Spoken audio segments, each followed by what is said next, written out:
Hello, my name is Viviana Salazar, and this is my vlog vlog 2 for the American Revolution, which is the main topic I'm going to talk about.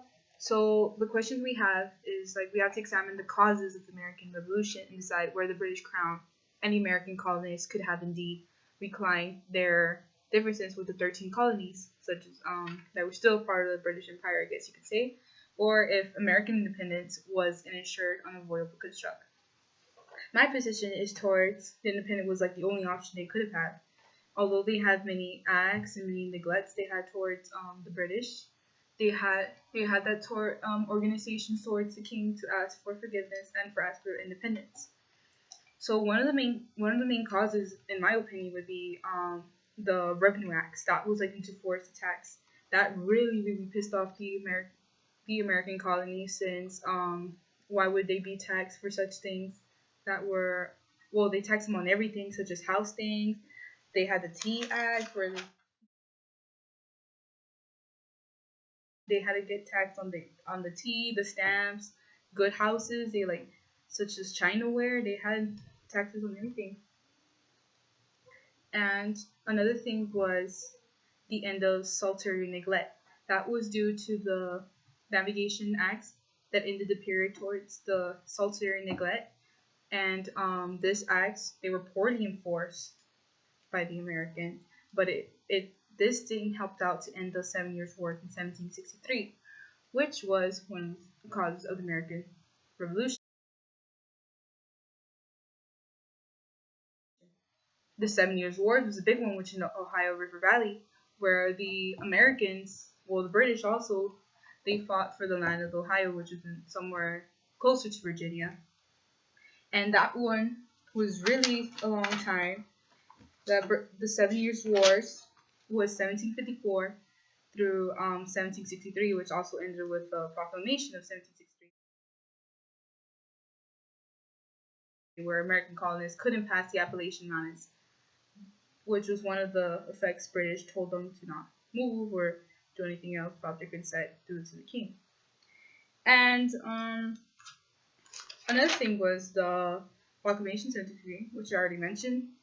That was a really big thing, since the Americans was like, we want to move, but the Americans obviously didn't want to move, but they didn't get that, so they asked for Proclamation 1763. Another thing was the Boston Massacre, which was in March 5th, and it was during March 5th, 1770. It was due to British forces. They shot fire and killed about like 5 colonists, and they hit 11 men, but 5 of them were killed. And that was like one of the big things that came out in the newspapers: the Boston Massacre, 5 people are killed. And well, it could see like how bad the British were, I guess, towards the colonies. Although the colonists, they were the ones who were like affecting them. They were like, oh, shoot us, see if you're proud or not. And another thing was the Tea Act. The Tea Act is where like they wanted to end the tax towards tea in 1773. They wanted to lower the price of the East Indian tea, which was the Dutch, because most of the tea was smuggled from Dutch because they didn't want to buy the British tea. Another thing was the Boston Tea Party, where 150 men, they disguised as Indians and dumped thousands of pounds of tea in the harbor while 2,000 people watched. I mean, they wanted to disguise the Indians to blame the Indians, like, oh, the Indians didn't like tea, but like they did it so that way they wouldn't have to pay that tax. And the merchants were really pissed over that because they were losing their money. Another thing that has caused the American Revolution, you can